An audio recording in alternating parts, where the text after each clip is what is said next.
ليل يا عجا وانزلا بالتواون تواون فيها اليمن للمطيابد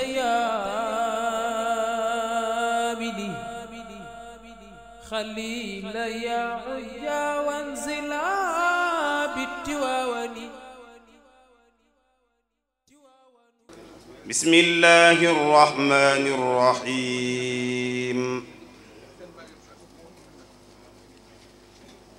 سنة الله في الذين خلوا من قبل ولن تجد لسنة الله تبديلا.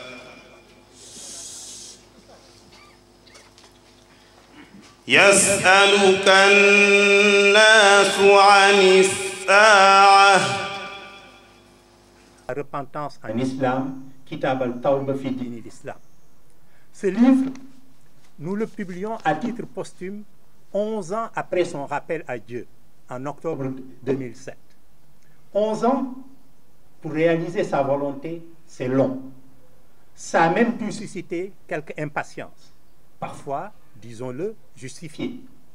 Mais rappelons-nous son enseignement dans son premier livre, De la patience, où il nous disait que l'homme a été créé prompt dans sa nature.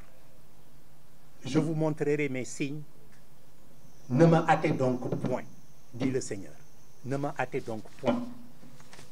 Plus prosaïquement, l'auteur de l'ouvrage Figure du politique et de l'intellectuel au Sénégal met en garde sur la publication posthume. Parlant de son père, l'auteur note: ce dernier écrivait ou dictait une multitude de textes sur des sujets les plus divers, de la théologie, de la morale, des hadiths, des problèmes de société, etc. La plupart de ces textes, poursuit-il, sont restés inédits.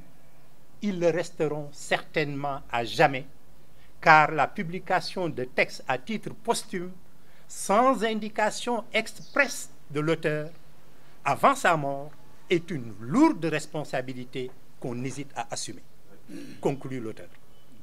Pour notre part, nous avions pleinement conscience de cette lourde responsabilité.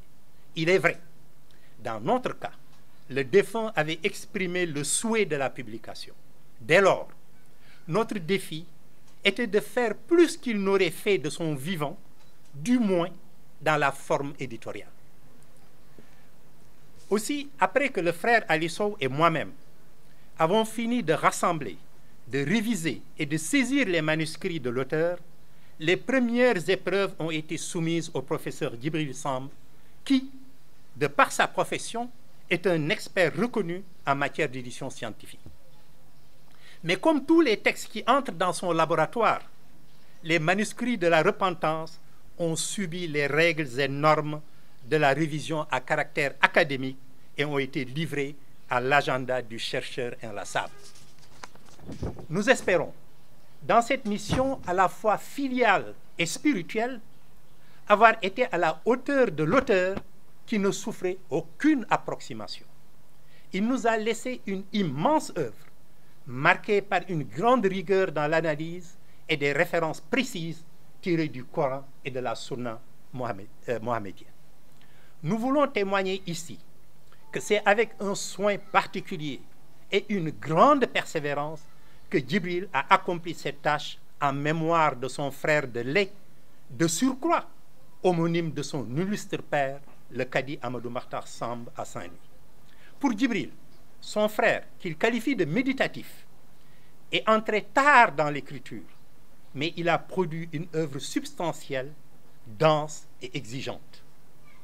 Donc, nos sincères remerciements et notre affection au tonton et non moins ami Djibril Samb. Nous manifestons également notre gratitude aux frères Khalifa Ndiaye et Wissam Mansour des éditions Al-Bourakh. Seyd Mansour, directeur des éditions Al-Bourakh, venu depuis Paris, a accepté d'honorer de sa présence cette cérémonie. Tout à l'heure, certainement, dira-t-il quelques mots pour marquer un partenariat naissant, mais certainement prometteur, entre Af Maskouba et les éditions Al-Buraq. En outre, nous ne pouvons pas ne pas mentionner les responsables, en particulier Mame Oumar Ndiaye de Asfiyahi, structure pionnière en application multimédia, initiée par de jeunes musulmans au service de l'islam et de la spiritualité tijania. Ils nous ont déjà offert gentiment leur écran. Nous les remercions de leur disponibilité. Ce soir, nous sommes réunis pour la présentation de la repentance en islam. Cette présentation sera effectuée par deux figures emblématiques de Ahmad Kouba qui ont eu des liens privilégiés avec Haj Amadou Mahtar Samb. La première figure, Gan Malik Ndiaye, représente la relève, un jeune qui a mûri à l'ombre de Amadou Mahtar Samb, un jeune parmi d'autres qu'il affectionnait par son éducation, son engagement dans l'islam et son attachement affectueux.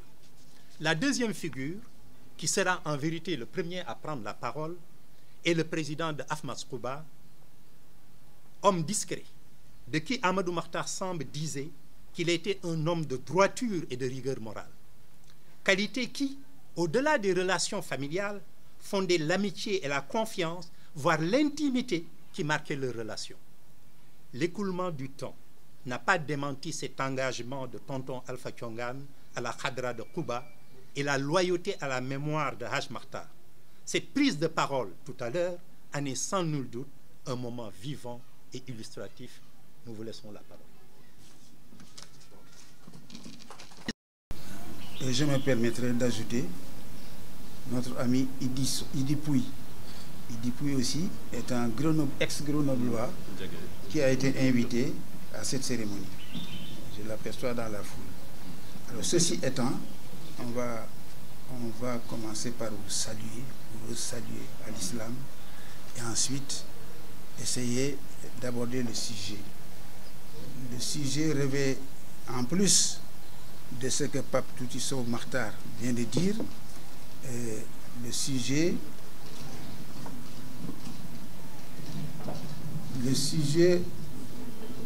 fera l'objet de la présentation de l'ouvrage du volume de Haj Mahtar Samb intitulé La repentance. Je ferai l'économie de la présentation en français et Gan Malik Ndiaye fera le reste en wolof. Je me félicite en tout cas du préambule qui a été dit tout à l'heure par Pape Touti Sow, mais je marquerai son intervention qu'il n'a pas dite oralement par ce qu'il a écrit lui-même. Parce qu'il dit que tel ou tel est proche, mais lui, Haj Mahtar Samb était son tout. Son tout, c'est-à-dire son oncle d'abord, son tuteur, son oncle, et ensuite son confident, hein, et vraiment l'un des plus proches des collaborateurs avec Haj Mahtar Samb. Et ce qu'il a dit de l'exhumation du document le prouve. Parce que c'est grâce à eux que ce document a été exhumé et ensuite mis entre de bonnes mains et de bons cerveaux pour essayer d'être mis sur le chantier, et on en est actuellement à l'édition et à la prévente. Alors, pour entrer dans le vif du sujet, je disais qu'il y a deux formes. Il y a la forme du document et le fond du document. La forme du document, vous l'objectiverez plus tard quand on aura fini ici, parce que vous aurez l'occasion d'en posséder. Voilà, d'où l'intention d'en posséder. Parce que je crois que vous allez dire certainement, je ne veux pas faire de préjugés, que ça c'est un livre de chevet. Et que vraiment, on profitera pour en avoir. L'aspect présentation maintenant de la forme. Le document a 290 pages à peu près, un volume important donc, et il y a certains passages qui sont extrêmement importants. Pape Touti l'a déjà noté, c'est la note d'avertissement qu'il a évoquée au début. Et ensuite, c'est son prologue à lui. Il a écrit en 2014 déjà, et vraiment c'était une prédiction pour ce qu'on est en train de faire. Je ne développerai ça en détail son prologue, le prologue de Pape Touti Makhtar Sow. Et dans ce prologue, c'est intéressant aussi parce que il retrace toutes les activités de l'auteur de l'ouvrage. Il retrace l'aspect familial, il retrace l'aspect intellectuel, il retrace l'aspect religieux et toutes les qualités de Haj Makhtar. Dans ce prologue, que je vous résume très rapidement, il aurait pu le faire lui puisqu'il en est l'auteur. Haj Makhtar, il a parlé de son cursus universitaire et scolaire. Vous retrouverez ça et je crois que là, tout son passé se retrouve du point de vue formation, diplôme, certification, etc. Ensuite, l'auteur, à la sortie, il a étudié en France à Grenoble, s'est engagé dans l'enseignement de 1962 à 68. Je résume. Il a prêté serment communautaire à la Cour suprême. Il a fait sa fonction de juriste du début à la fin et comme il se doit. Son parcours spirituel est marqué aussi par sa prise de foi en Dieu, sa foi musulmane héritée, son penchant, je ne développerai pas davantage, vous le verrez dans le document, mais aussi son cursus sur le plan de la vie religieuse. Il a été dans beaucoup de lieux pour des raisons religieuses, parcouru partout où il est passé Cheikh Ahmed Tidiane Chérif. Il a parcouru le Sénégal, tous les lieux saints qu'il a parcouru, le Mali, il a parcouru la Mauritanie même et d'autres pays, et en particulier les pays arabes, la Gambie y compris. Son parcours familial et social.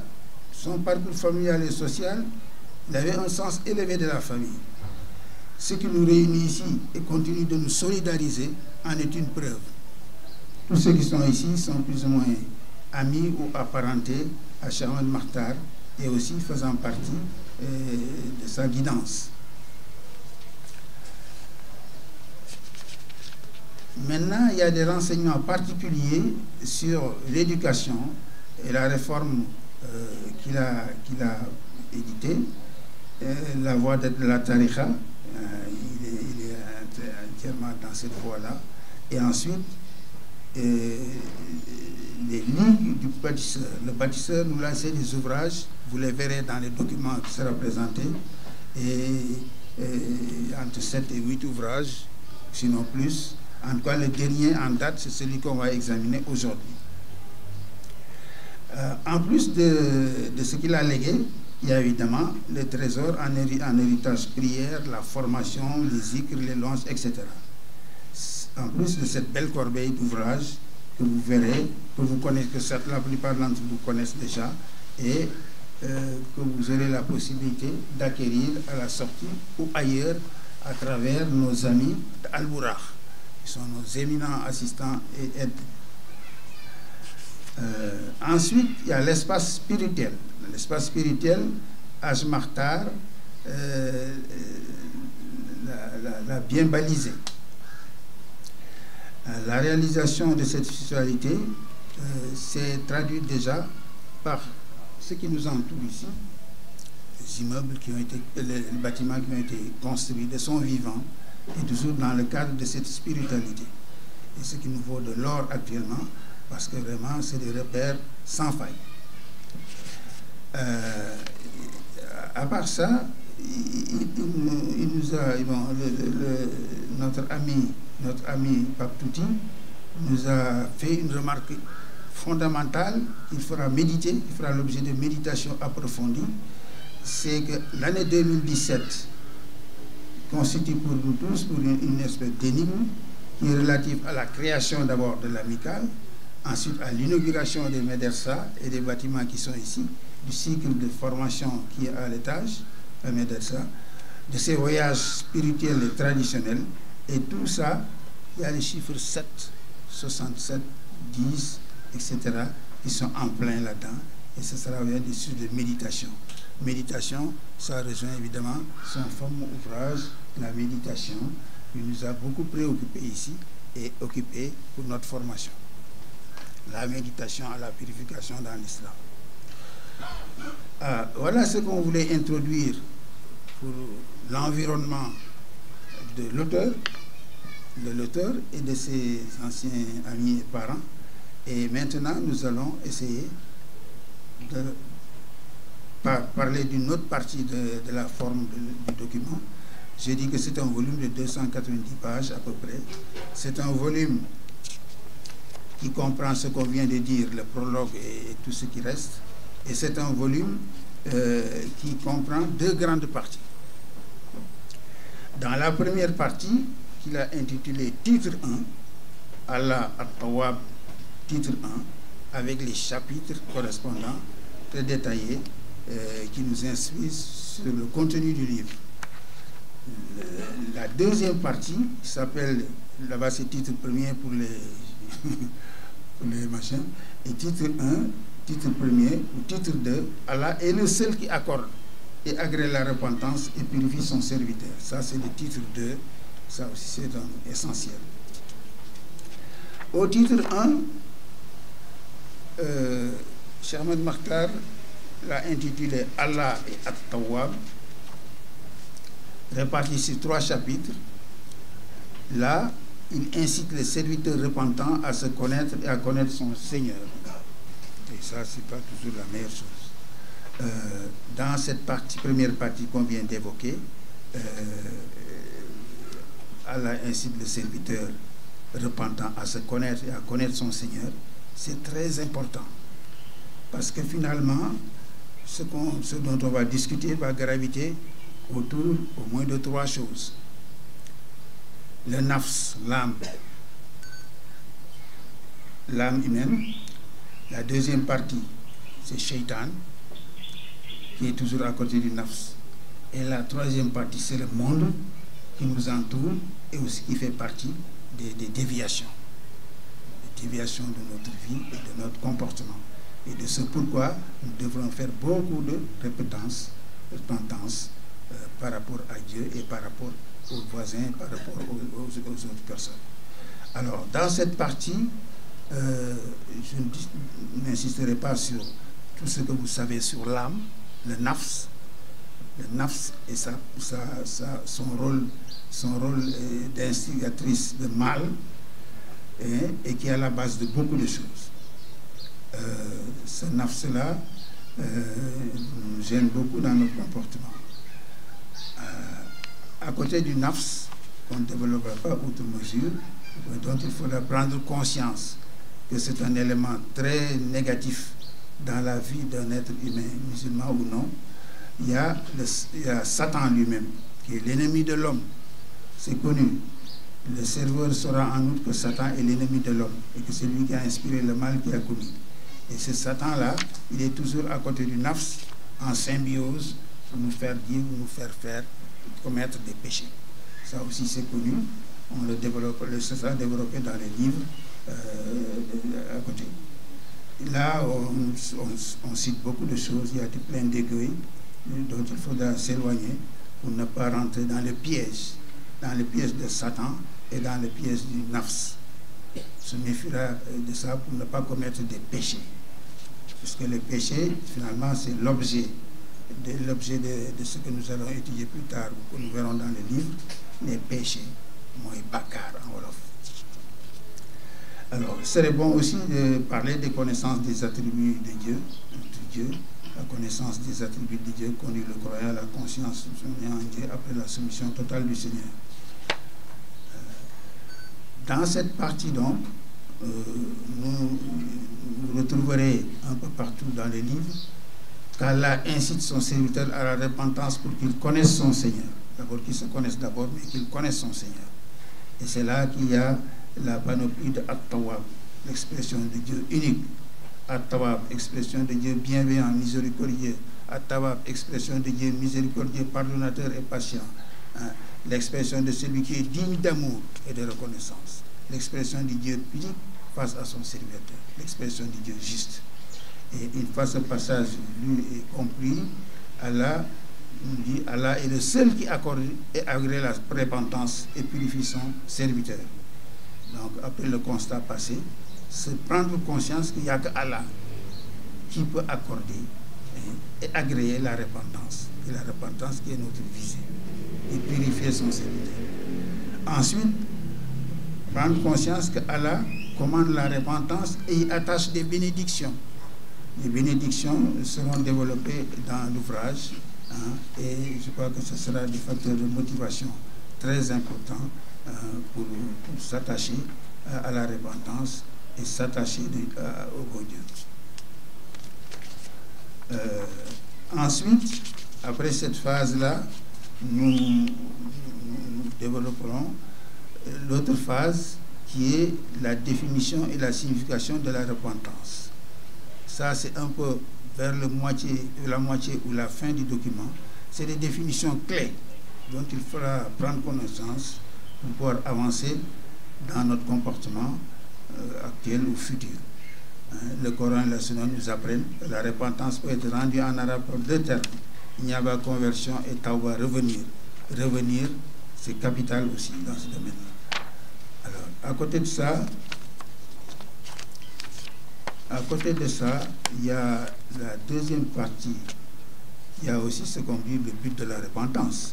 Le but de la repentance, exclusivement la piété qui consiste à craindre réellement Dieu d'une crainte révérentielle, à respecter un ordre.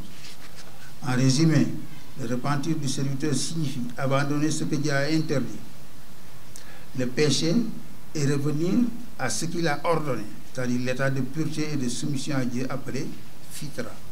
Fitra, c'est l'état de pureté dans lequel l'homme a été créé à l'origine. C'est comme le bébé qui naît et qui n'a aucun péché. Tout enfant naît dans un état de pureté fitra. Les éléments constitutifs de la repentance sont les suivants. Je dis ça, on dit ça, il y a tellement de bonnes choses et de grandes choses à dire qu'on est obligé d'économiser. Le savoir, la forme de départ, l'état ou le hal, le regret, l'action fixe et la conséquence des deux premiers. L'action et la conséquence des deux premiers lorsque la douleur ressentie domine le cœur. Le point de départ et la fin de la repentance, c'est bien ça. Son début, c'est le retour vers Dieu. Et sa fin, c'est le retour à Dieu. Donc, vers Dieu, pour faire ça, c'est pour se repentir. Tout ce qu'on a comme acte, comment le purifier, grâce à Dieu aussi, l'intention, la volonté, ça, mais tout le reste, ça se finalise par Dieu. C'est ça le début. Et la fin, quand on a terminé, on ne termine jamais. Mais quand on espère que le chemin est à bout presque, là, on est à Dieu pour être admis au paradis. Que Dieu nous garde. Alors, Président, moi je suis inquiet parce que je crois que je laisserai le soin aux uns et aux autres de s'inspirer de ce livre, ce qu'il est possible d'avoir sur la repentance du serviteur, sur le titre numéro 2, etc., pour aller de l'avant. Et je crois que, comme notre secrétaire général a une bonne vocation Wolof, il va essayer d'économiser et de me compléter par rapport à ce que j'ai dit. Le livre est extrêmement intéressant. Quand vous le lirez, vous verrez que tout ce qui est péché, et à la dernière partie, et comment se purifier en se repentissant. Ça, c'est capital. Et c'est l'objet de cet ouvrage.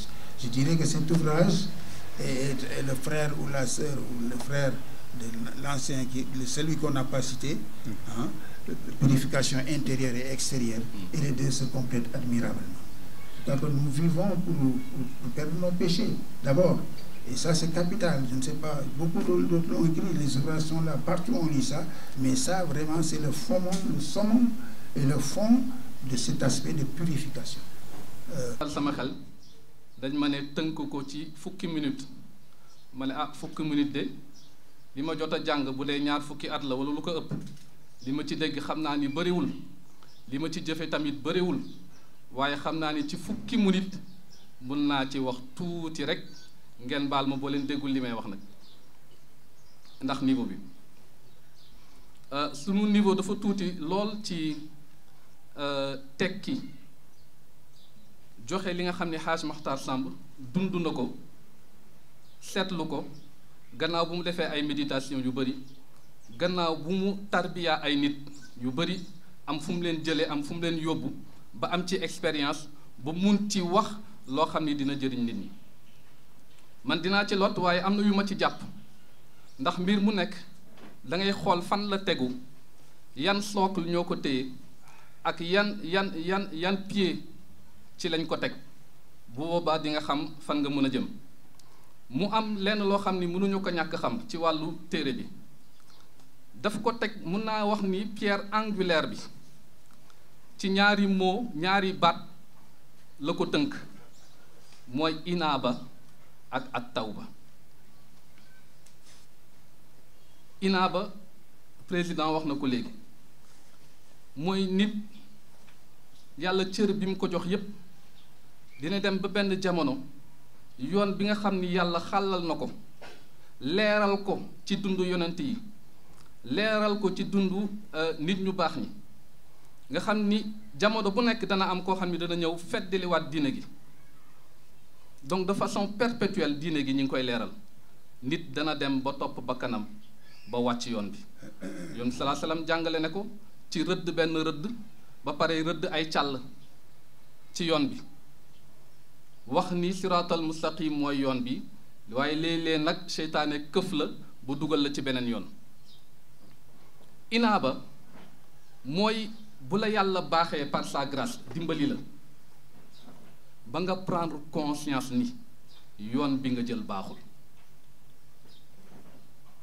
ndax mbokk yi loolu yombul de nekk ci càll bi yàlla dimbali la par sa grâce ba nga xëy taxaw ne nekk yoon bi ma nekkoon baaxul ndax ci biir alquran yàlla mi ngi wax ñi nga xam ni dañu réer bu sori dalaalam baida maanaam bu doon yoon bi ndar la jëm yow yaa ngi jël yoonu Casamance mbokk yi kooku pour nga yegg ndar dana jafe lool waaye yàlla dimbali la ba nga yegg Kaolack mu am lu la wëlbati wax la ni kat yoon bi nga jël du yoonu ndar yoonu Casamance nga jël nga war a wëlbatiku jëlaat yoon ñëwaat ba jam ñaajo doog a yéeg nag jëm ndar loolu mooy at tawba waaye prise de conscience bi ngay def mooy inaaba te loolu mbokk yi yàlla moo lay dimbali yoon bi salaa salaam yàlla wax na ko innaka laa tahdi man ahbabta walakin allaha yahdi man yasha wax na yoon bi salaa salaam ne du yow yaay jubal pourtant am na feneen fu mu wax ni yoon bi salaa salaam yow da ngay jubal ci yoon bu jub bi da ngay dindi nit ñi teg leen ci yoon bu jub bi mu mel ni ñaari wax yi dañu wuute waroo fekk waroo wuñu yàlla nee na yoon bi salaa salaam doo jubal ku la neex yàlla lay neex mu jubal ko mooy prise de conscience boobu takk-takk boobu di jóge ci yow ba wan la ni kat yoon bi nga jëloon baaxul taxawal loolu yàlla rek moo ko mën a taal ci doomu aadama taxawal fi nga jëm du baaxul par sa grâce nag waaye booy dellu danga koy delloo ci ni ko yoon bi salaa salaam jàngale bu boobaa nag nga doog a tegu ci njub kon loolu mooy inaaba taxaw téere bi wax na ci lu bari ne ndax nit dana dem ba jëmmi jamono réere boppam wax na ko ndax am na yu koy tënk muy bakkanam àdduna bànneexu àdduna ak seytaane bi taxaw di ko fooye rek ndax yàlla wax na ñu ni seen noon bu biir la waaye ngir nga dimbandiku téere bi tamit dafa indi ni suuratul fatiha toftaloo temam yi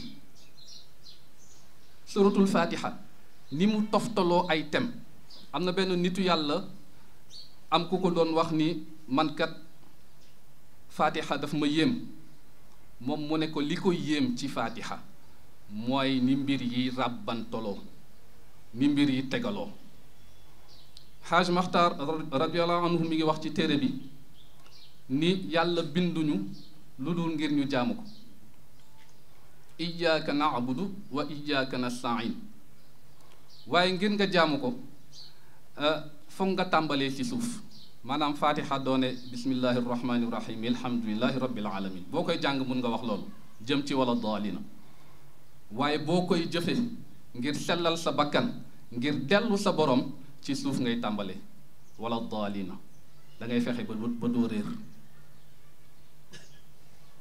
da ngay fexe ba doo réer te ci biir téere bi mi ngi wax ni kat ki nga xam ni réerul kooku mooy l'intelligent kooku mooy ki muus nee na l'intelligent mooy ki nga xam ni mun na ràññatle lii jàll ak lii wëy mun na ràññeele dëgg ak lu dul dëgg mun na ràññee ni lan mooy priorité ak lan mooy urgence ñu bëri nag dañuy xuus ci urgence bàyyi priorité urgence su dépense urgence su xale yi urgence su nangam bàyyi priorité yi wala priorité bi mooy jaamu sa borom yonent salaa salaam yàlla wax na ko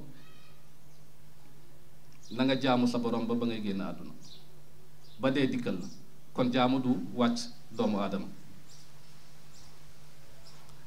kon l'intelligent boobu ki nga xam ni mun na ràññee dëgg ak lu dul dëgg kooku noo def mu teg ko ci xam-xam kon ñàkk jàng mënul ñàkk kon jàng mënul ñàkk boobu jàng mënul ñàkk ndax moo lay may nga apercevoir ba pare percevoir ni turu yàlla yi ak melokaanam yi di dawee ci jaam yi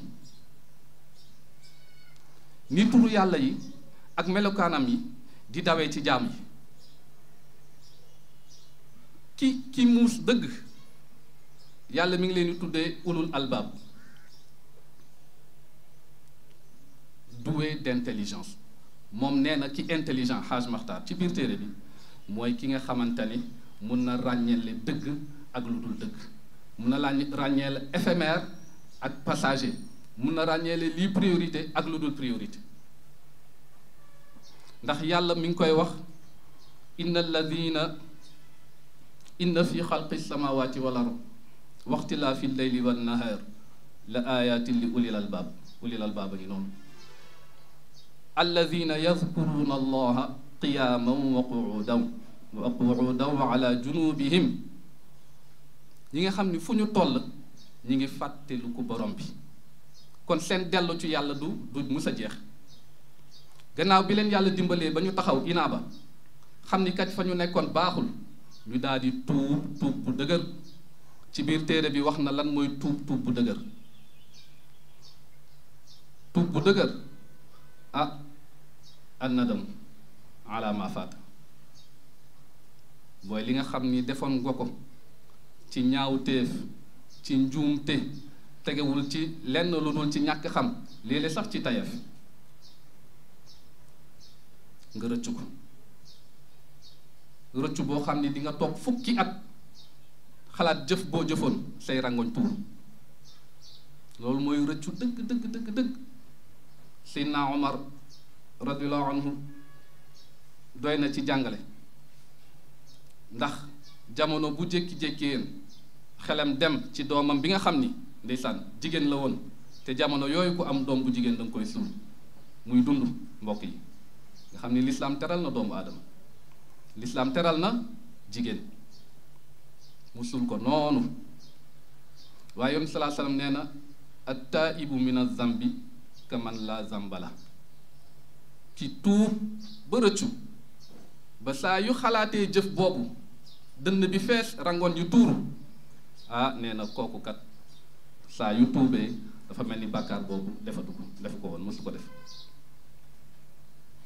gannaaw boo rëccoo nag nga fas sa sa xol ni dootoo dellu mukk ci bàkkaar boobu boo juumee sax ba dellu ci tuubaatal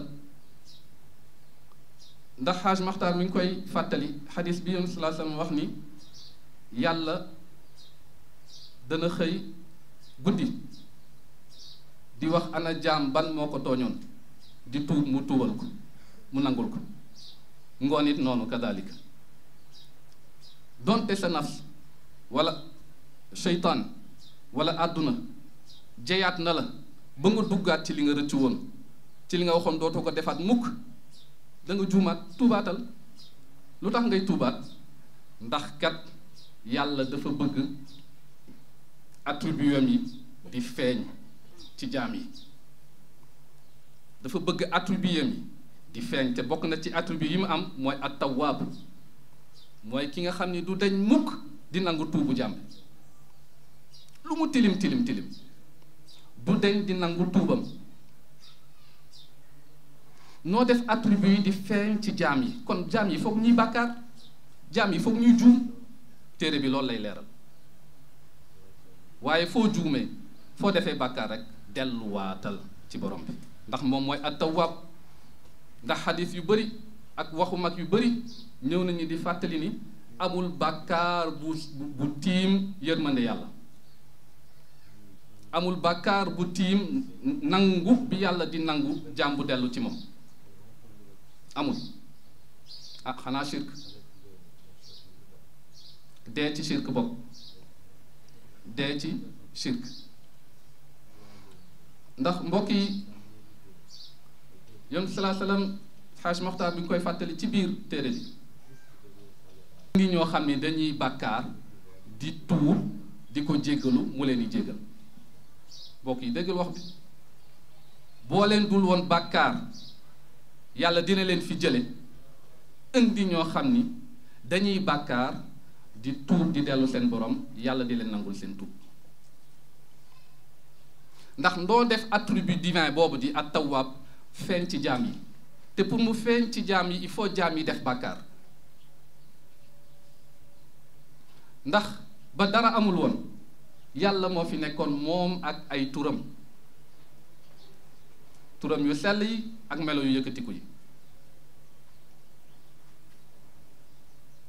tur yi dajaloo dem ci ar-rabb ndax mooy seen kilifa ne ko ñun kat ñi ngi fi yàgg nañ fi lool waaye amuñu terrain d'expression, ñi ngi fi rek. rabb daal di dellu ci Allah jox ko doléance mu plaider loolu foofee nag yàlla namm li mu namm ba feeñal li mu feeñal ba bind loo xam ni ci image am la ko bind. loolu moo waral jaam yi dëkk fii ngir kat li nga xamante ni yàlla dogal na ko mooy attributam yi di dox ci jaam yi. at-tawwaab ci la bokk, ar-rahman ci la bokk, turam yépp al-latif ci la bokk. pour nga xam nag sa borom pour mun a dellu ci moom il faut nga xam sa bopp. Yonent sallallahu alayhi wasallam nee na ku xam boppam dëgg-dëgg xam boroomam. ngir nga xam sa bopp nag yomb na, da ngay tënku ci ñaar. fal yanzuril insaanu ila taami, waaye nit ngal la waay na settantal li muy lekk. yàlla wax na ko, ngal la na settantal li muy lekk, ndax ci li muy lekk ci la nutriments yi di ñëwee ci yaram bi, ci lañ ciy defar deret, ci deret boobu ci la man yu di génn. moo tax fa sore tuuti mu ne fal yanzuril insaanu mimma xuliq, na ngalawaay na nit xool ci lan lañ ko bind. boo demee ba xalaat ci yooyu yépp di nga xam ni kat ku doy di nga, ku war a wéeru dellu sa borom nga, ku ñàkk nga sa kanamu borom, ku doy di nga sa kanamu borom. kon daal ku xam boppam xam boroomam, ku xam boroomam nag dellu ci boroomam. président wax na ko, le retour vers Dieu, waaye mi ngi jeexee ci le retour à Dieu. kon mbokk yi ci tënk loolu lañ leen indiloon ci sunu yaakaar. dañu xalaat ni kat loolu moo doon quintessence u livre bi, mooy taxaw mbokk yi ak lu jum bi rëy wala yàlla dimbalee rek nga taxaw. boo taxawee ba pare dellul sa borom noo ciy delloo nag mooy ci xam-xam mooy ci sincérité mooy jublu sa borom ci lépp nag. ci biir téere bi wax na ni tuub bi nag dafa wute ci nitu ordinaire ak ñi nga xam ne ñooy élite yi seen tuub wute na am na ñoo xam ne seen tuub kat mooy def nañu bàkkaar tuub nañu waaye am na seen ñoo xam ne seen tuub mooy toog nañu benn fraction de seconde seen xel demul seen borom nga xam ni kon niveau yu wute na kon mbokk yi loolu la ñu indi woon ci tënk di leen jaajëfal seen teewaay di leen wax ni livre bi disponible na ku ci bëgg ay leeral yu gën a yaatu bu ñu paree rek incha allah mun na koo sàkku kon fa tabarakallahu asalaamaaleykum wa rahmatullahi taala wa barakaatu. bëggee di kontaan bu baax si waxtaan bi ni mu tëddee léegi ñun dañu am tàkkusaan bi mooy nekk suñu limite te ñu ngi commencé nodd mën nañu bàyyi rek laata may tënk li nga xam ni moom la ñu fi wax pour ñu mën a conclure peut-être su amee benn wala ñaari nit rek bu mën a sànni benn wala ñaari kàddu yu gàtt laata ñuy tëj waxtaan bi parce que suñu jullee ba pare dañuy daal di jàll si beneen pàcc bi maanaam muy proclamation résultat concours bi xëy na ñu jëkk jox suñu gan mooy Wissam Mansour xëy na probablement donc nous allons donner à notre hôte et partenaire Wissam Mansour qui est venu de Paris comme je l'avais dit en introduction. Probablement voudra-t-il avec notre frère Khalifa Ndiaye dire un mot pour célébrer un peu notre partenariat naissant et comme je disais tout à l'heure mais probablement prometteur. Haj Wissam Mansour, vous avez la parole. Votre invitation est très honorée de cette collaboration que j'espère longue, bénéfique et fructueuse pour toute la Oumma. Je ne vais pas parler du livre ni de l'auteur. Mon petit rapport, je dirais, technique, si vous permettez, à cette œuvre nous enchante et nous honore. Un mot me vient à l'esprit, c'est le thawab, qui ressemble étrangement et qui peut sonner comme un homophone avec at-tawwab. Le bon Dieu Azza wa Jal a voulu, et c'est notre intime conviction, que nous ayons, nous, en tant qu'équipe éditoriale, le thawab de la publication à titre posthume de cet bel ouvrage. Le thawab, oui, ça ressemble, voilà. Donc, je dis, ça peut ressembler, mais certains Arabes pourraient prononcer le tha comme un ta, n'est-ce pas? Voilà. Donc, notre rapport à cet bel ouvrage, à cette grande œuvre, c'est nous aspirons et nous demandons au bon Dieu de nous accorder le thawab de la participation à cette œuvre adressée au tawwab, n'est-ce pas? Voilà. Il a fallu des années. Nous sommes dans le milieu de l'édition francophone depuis 3 décennies. Ashhadu an la ilaha illallah wa ashhadu anna Muhammadan Rasulullah. Depuis 3 décennies. Nous sommes au Sénégal depuis presque 1 année. Donc le thawab revient, espérons-le, à notre équipe qui est représentée ici par Pape Khalifa, avec qui nous collaborons pour œuvrer et présenter à la Oumma islamique, et particulièrement aux Sénégalais, aussi bien musulmans que non, le plus bel ouvrage. Bien, pour en revenir à notre auteur, rahimahullah, un dicton, je dirais, dit « Man khallafa ma mata » celui qui a légué n'est pas mort. Et effectivement, dans cette firihabi hadaddar, dans l'enceinte de cette belle demeure, c'est un des legs du professeur. Mais le plus cher et le plus précieux des legs, ce sont ces êtres humains, ces âmes vivantes qui reproduisent les enseignements de M. Samb, rahmatullahi alayhi, et notre grand honneur et la bénédiction divine a voulu que nous puissions participer, malheureusement, à titre posthume, mais comme j'ai dit, Man khallafa ma mata, nous sommes en rapport direct avec l'héritage de M. Samb, qui a laissé, comme vous l'avez précisé, presque 10 d'ouvrages pour que la Oumma profite, et la francophone particulièrement. Et vous savez très bien que le français est probablement la 2e langue pratiquée par les musulmans après la langue arabe. Alhamdulillah, wa salatu wa salamu ala khayri khalqillah, sayyidina wa shafi'ina Muhammad. Wa salamu alaykum wa rahmatullahi ta'ala wa barakatuh. Merci beaucoup. Collaboration à ses débuts pourrait se prolonger longtemps parce que nous avons des ouvrages épuisés et que nous comptons rééditer. En tout cas, alhamdulillah, shukran. S'il y a une autre prise de parole, nous pourrions donner le micro avant de conclure pour la prière d'Asr. Nous réitérons encore vraiment notre salutation à notre ami et frère et guide religieux Seydi Chérif. Vraiment di bég di ko bégee di bég di ko bégee vraiment ci taxawaayam fii ci bis bu mel nii bettuñu nag parce que dafa nekk nit ku baax nit ku woyof nit ku soppulu nit ku ñu sopp tam waaw jazakumullahu xayran encore une fois. te mooy xaaj Amadou Mokhtar Samb ci wax dëgg yàlla taxawaayam njàmbaarteem ak wax dëgg yàlla perspicacité bi nga xam ne amoon na ko parce que li may seede ñiy fréquenté masjidul Quba ñëpp fa tabaarakallaahu la même chose la ñu mën a seede parce que ñoo daan nekk ak moom fii toog fii mu di ñu tette di ñu orienté di ñu encadré di sensibiliser ak di ñu yokk jamono bu nekk waaw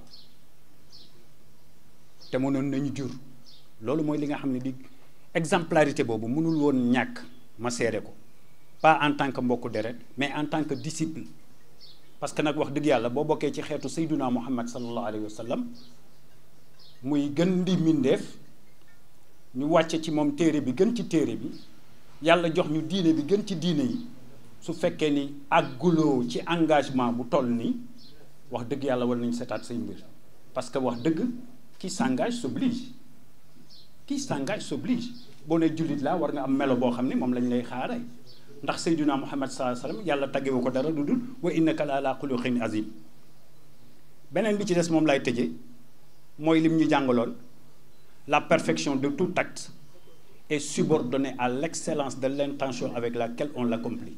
Assalamu alaikum wa rahmatullah. Un aperçu du dernier ouvrage de Hadj Makhtar Samb et nous incite également à sa lecture. Il ressort que cette publication donc de la repentance, à l'instar des autres ouvrages, répond à la ligne doctrinale de l'auteur et à sa démarche méthodique. Pour nous, c'était important de vérifier que ce manuscrit correspond bien à cette ligne doctrinale et à cette démarche méthodique. Nous sommes rassurés par rapport à nos responsabilités de légataires spirituels. En effet, de la repentance passent les 3 filtres que sont le format, la méthode et le contenu, qui sont des invariants marquants de l'œuvre générale de Amadou Makhtar Samb. Une structure, et de ce point de vue-là, nous allons analyser d'abord. La structure de l'ouvrage est bâtie sur un plan hiérarchisé, étalé sur 250 pages de l'ouvrage, moins le prologue, 290. Mais l'ouvrage en tant que tel, c'est 250 pages, qui comprend 2 parties, subdivisées en 10 chapitres, répartis en 32 sections et distribués en 118 paragraphes. Ça, c'est du point de vue de la forme.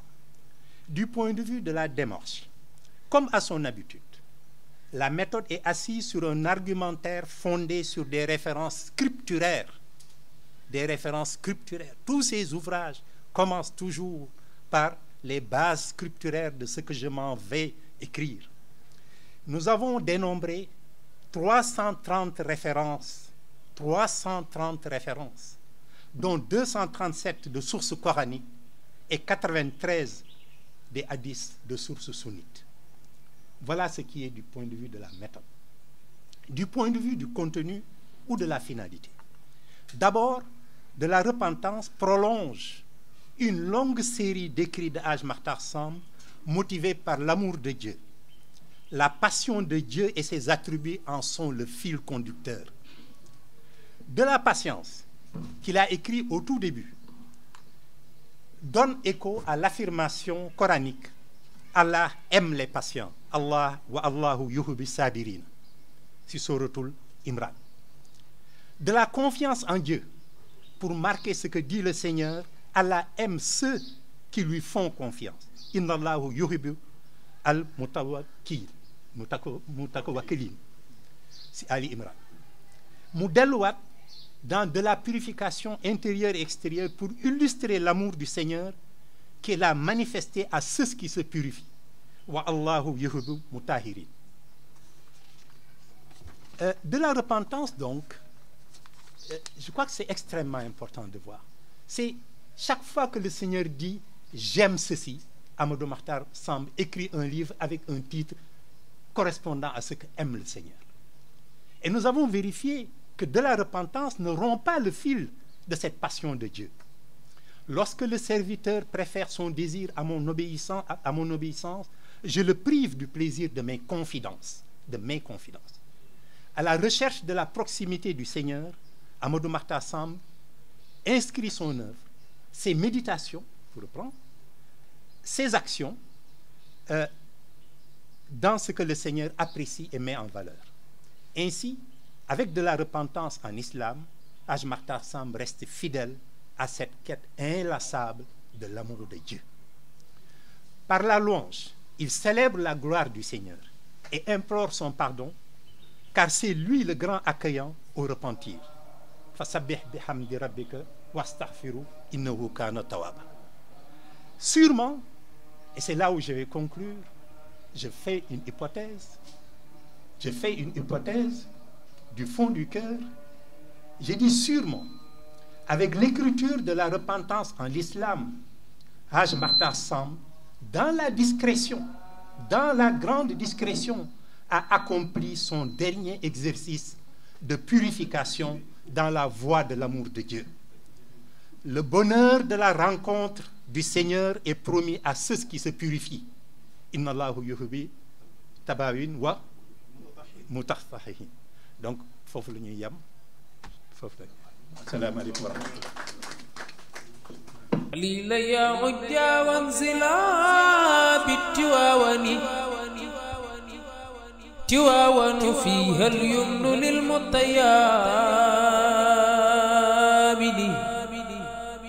خليلا يا عجا وانزلا بالتواون